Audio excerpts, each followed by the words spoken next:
Hello, welcome to Front Row, the Sustainability and Innovation series. Today we're going to meet with Jean-Louis Etienne. He's going to welcome us aboard the Perseverance in San Diego, and we're going to learn more about the innovative and sustainable missions behind the Perseverance, the Polarpod, and where their next innovative scientific expeditions will take us.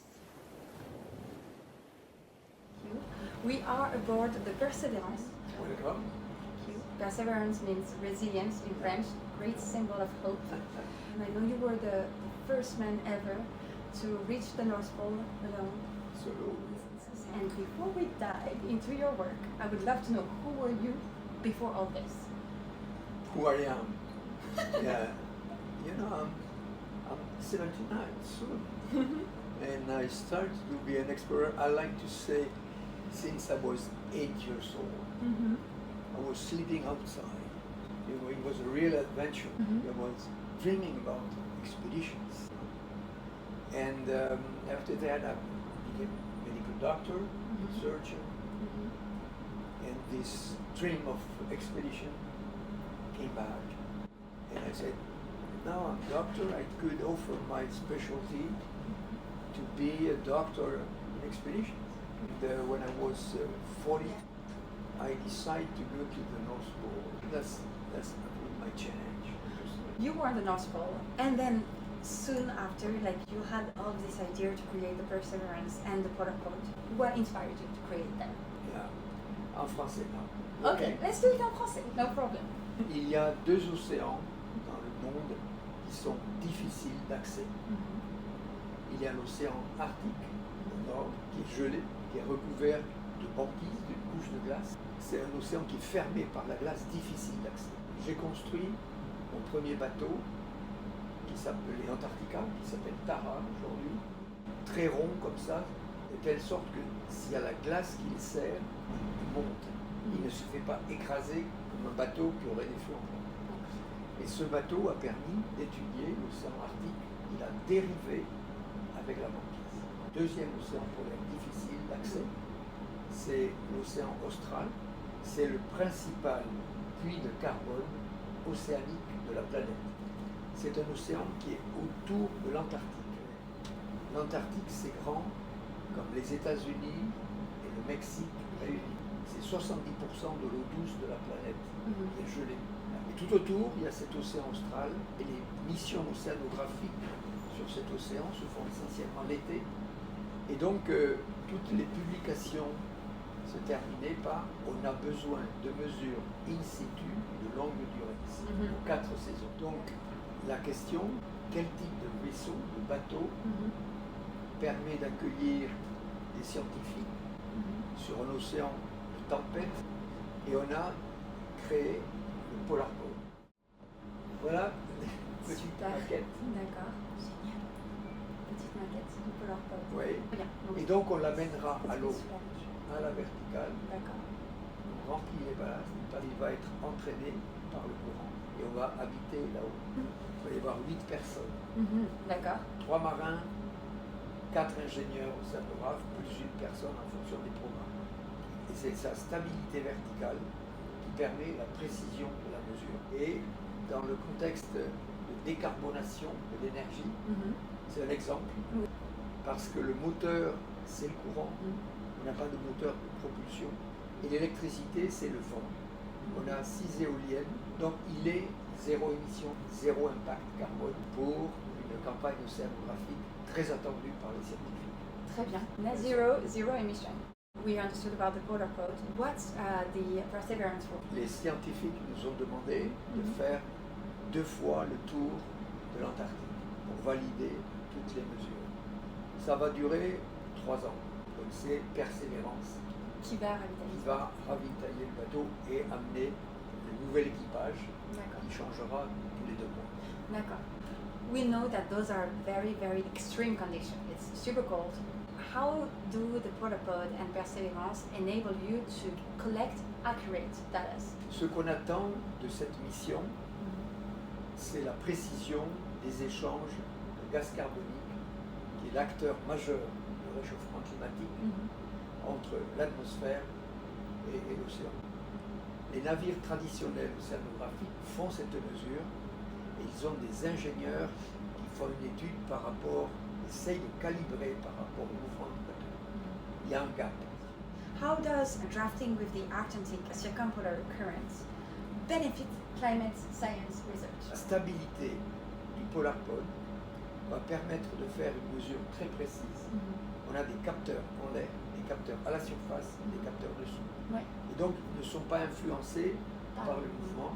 Et c'est cette stabilité qui va permettre d'amener des réelles mesures très précises sur le rôle de l'océan austral sur la régulation du climat, c'est-à-dire sa capacité à absorber les gaz carboniques. Alors justement, what are the objectives of these missions? C'est la mesure du gaz carbonique dans l'air, à la surface et sous l'eau. Ça, c'est vraiment un rôle numéro un. L'action de cet océan sur la régulation du climat. Très bien.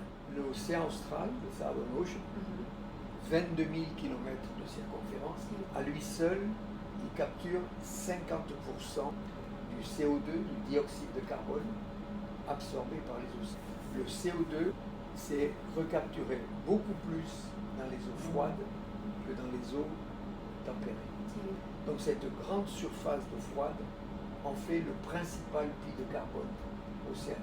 Un deuxième sujet que tout le monde peut comprendre, le polar pole est silencieux. Il n'y a pas de groupe électrogène, il n'y a pas de moteur. Donc on va mettre des micros sous l'eau, on va faire un inventaire de la faune par acoustique. Polar pole is net zero, and then Perseverance, from my understanding, is a sailing ship. Yes, yeah. So it consumes way less Yes. fossil fuels. Yeah. So do you have a comparison aspect of the consumption? Without sailing 1 ton, with sailing half ton. Half ton per day. Un navire océanographique de 100 mètres de long consomme 20 tonnes. Donc on est très en deçà. en deçà. Et deuxièmement, le moteur est spécial. Tous les échappements du moteur sont traités. On recapture 90% de dioxyde d'azote. Donc c'est vraiment un navire qui a été très étudié pour limiter l'impact. For people that don't know about the Southern Ocean, people that are new to this research, could you please tell us more about really the role of the Southern Ocean so we can understand ocean interaction with the climate system? L'océan capte 93% de l'excès de chaleur. 93%. Heureusement qu'il y a l'océan, sinon il ferait beaucoup plus chaud. Ouais. On a pensé qu'on pouvait tout envoyer dans l'air, tous. Ça va pas loin. Ça va pas dans le cosmos. Ça reste là dans ce qu'on appelle la troposphère, qui est très près de la Terre, qui est à 10-15 km, qui est là, et qui s'accumule. Vous voyez? Ça laisse passer le soleil, et ça piège, ça stocke la chaleur qui ressort. Et c'est ça qui, petit à petit, jour après jour, augmente la température à la surface de la Terre. Le fameux CO2, responsable du réchauffement climatique, c'est quelque chose qui avance tellement lentement qu'on a toujours l'impression qu'on a le temps. Il n'y a pas de couleur, il n'y a pas d'odeur, on ne le voit pas, et on a l'impression qu'on peut continuer. En fait, non, il y a une densification progressive et qui se fait tous les ans. Je le répète, le médecin que je suis le répète. À cause de ce CO2, la Terre souffre d'une fièvre chronique et il faut agir avec un traitement d'urgence. La nature joue un rôle très important. Toutes les végétations, tous les végétaux jouent un rôle essentiel sur le climat puisqu'ils recapturent le gaz carbonique. Tout ce qu'on envoie, il le recapture. Voilà, Everything that we send out there is absorbed by the ecosystem. exactly. This is on land. On Yeah. And now And then you have the ocean. The ocean catch the CO2 two ways. You know, the ocean is blue, mais il n'est pas seulement bleu, il est vert. Parce que dans l'eau, il y a le phytoplancton, il y a un pigment de chlorophylle dans l'océan. C'est pour ça qu'il est vert. Et lui, il capture, pareil, le gaz carbonique.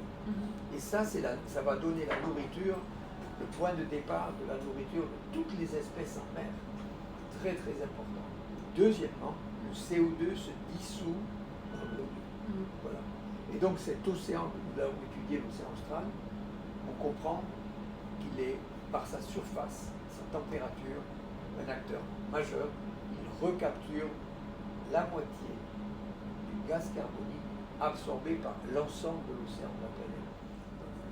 Aujourd'hui, si on va ici à San Diego sur une plage, on va trouver des fois des boîtes plastiques, des bouteilles, des choses.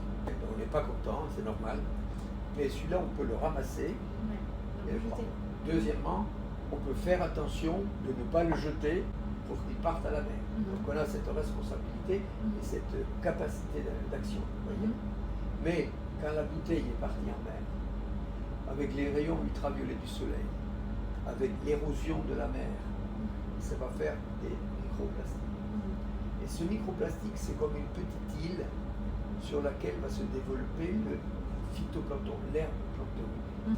Et puis le zooplancton, les petites bêtes derrière, vont le manger. Donc le microplastique va rentrer, et puis c'est la crevette, puis c'est le poisson, puis c'est nous. Bien sûr. Ouais. Et donc, ce que l'on trouve aujourd'hui dans l'océan austral, sur cet océan tellement loin, si loin de l'activité industrielle du monde, on trouve déjà des microplastiques. Ça, c'est quelque chose qui est surprenante. Et quand on revient avec cette mesure, on a envie de dire oh, oh, oh, oh.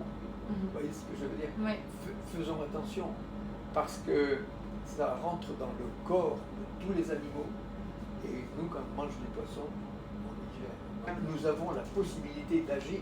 And we can act.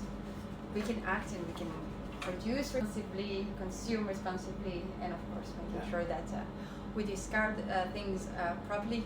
That seems like basic, but it's very important because minimal actions can trigger big impact. Yeah, exactly. Yeah, so we're on the Perseverance, and I would really love to know more about like the missions of Perseverance, and where are you going to go next? What are you going to do? What you've done so far with Perseverance? Ouais. Persévérance, c'est un navire océanographique, au sens où on prend de la donnée de l'air, de l'océan, en permanence.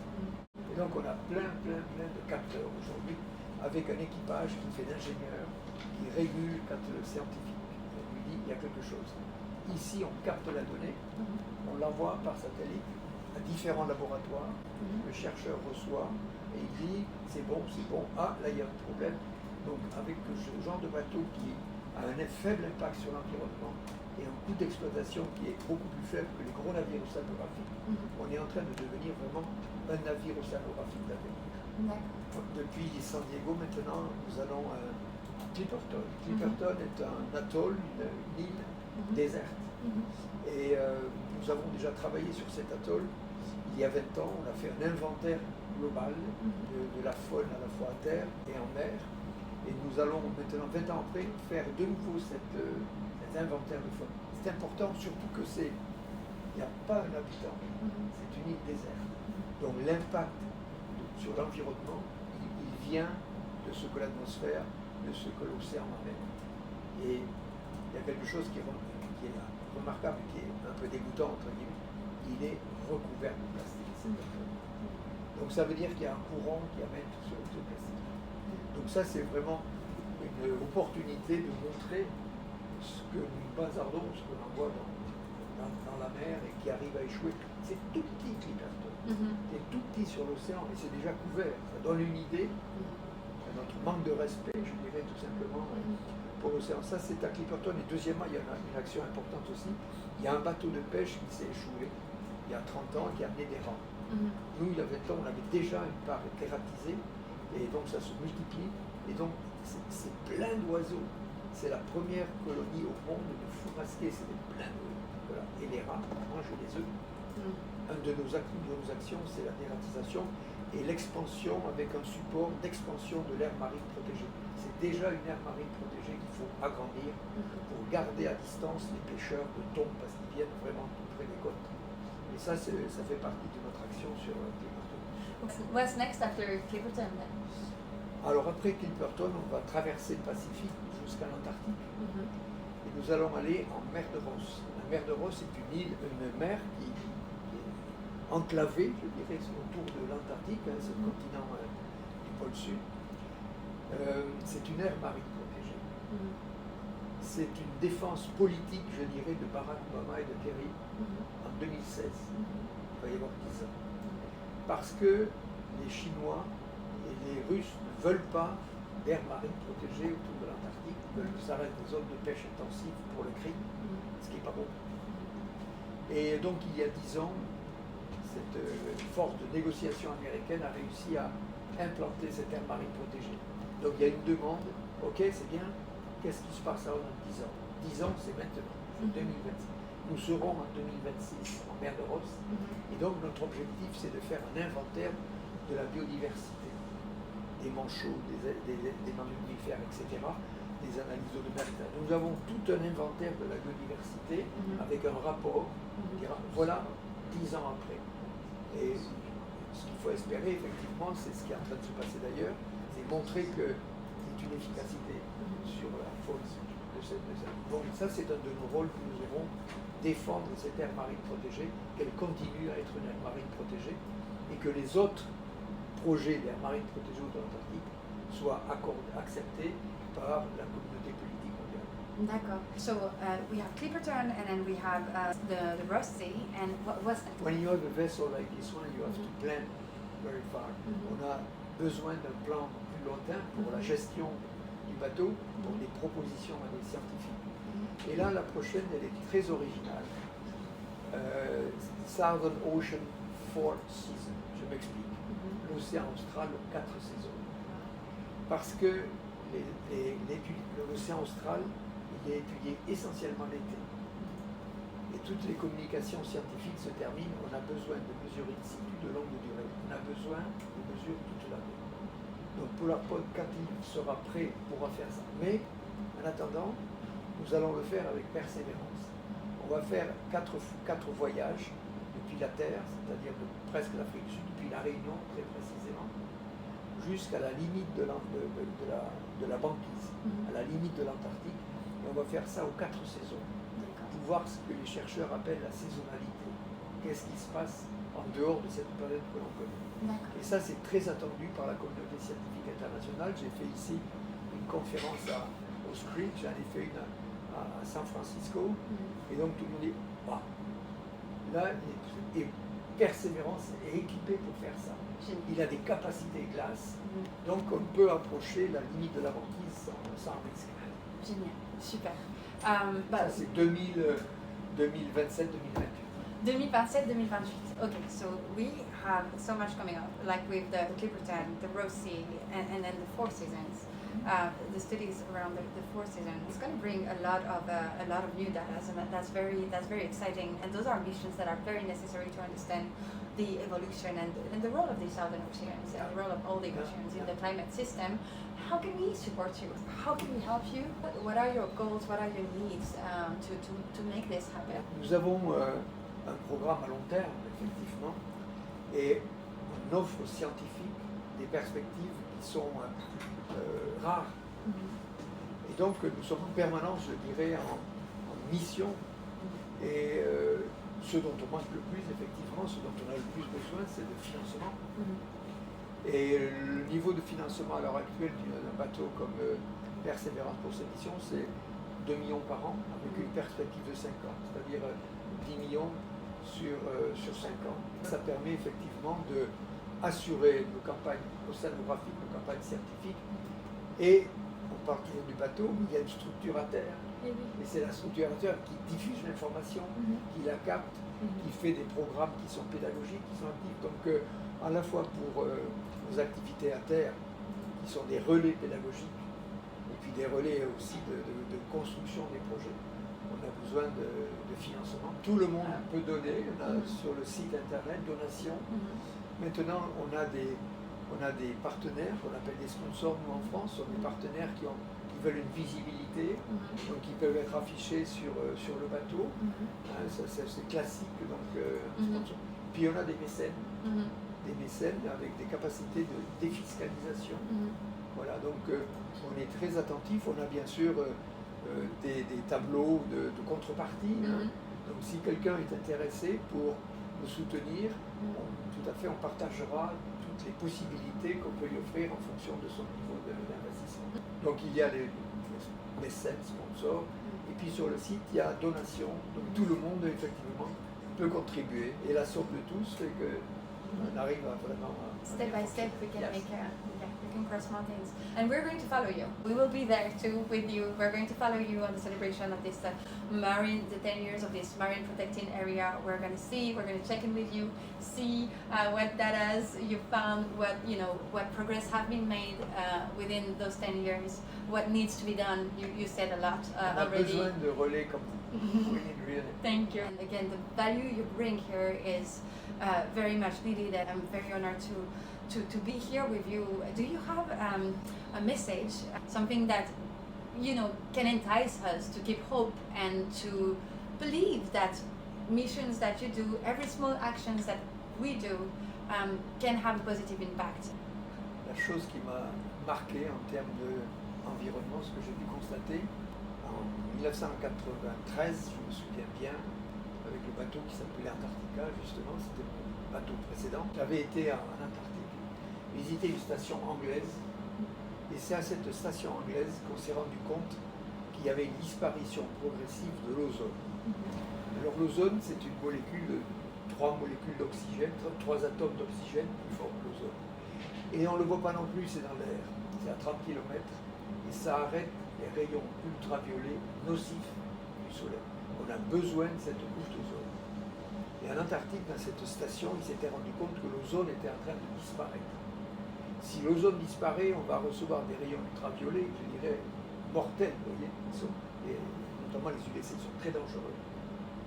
Et donc, il y a eu une analyse qui a été faite, des examens qui ont été faits de l'atmosphère et tout, puis on s'est rendu compte que c'était des chlorofluorocarbones. Qu'est-ce que c'est, les chlorofluorocarbones? CFC.